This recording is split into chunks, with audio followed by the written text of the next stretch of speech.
স্মরণকালের ভয়াবহ বন্যায় ফেনীর ৫ উপজেলার বিস্তীর্ণ জনপদ তলিয়ে গেছে। এই মুহূর্তে খাবার নয়, উদ্ধারের আকুতি তাদের। ফেনীর মানুষের সেই আহ্বানে সাড়া দিয়ে ছাত্র জনতার অনেকে চট্টগ্রাম থেকে ফেনীর উদ্দেশ্যে রওনা হয়েছেন। অনেকে পতেঙ্গা ও সীতাকুণ্ডে ভিড় করছেন ভোট ভাড়া বা কেনার জন্য। বৈষম্য বিরোধী ছাত্র আন্দোলনের কর্মী ইসমাইল হোসেন নয়ন বলেন, চট্টগ্রাম পতেঙ্গা থেকে ফেনীর উদ্দেশ্যে আজ বৃহস্পতিবার ভোর ৭টা থেকে ধাপে ধাপে ট্রাকে করে স্পিড বোট যাচ্ছে। ছাত্ররা বিভিন্ন চ্যারিটি সংগঠন ভাড়ার বিনিময়ে বোটগুলো নিয়ে যাচ্ছে।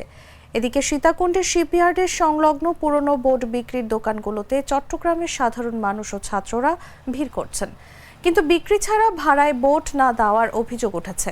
নৌবাহিনী জানিয়েছে, চট্টগ্রাম থেকে রওনা হয়ে ফেনীতে বন্যা দুর্গত এলাকায় উদ্ধার কাজে অংশগ্রহণ করেছে তাদের একটি কন্টিনজেন্ট।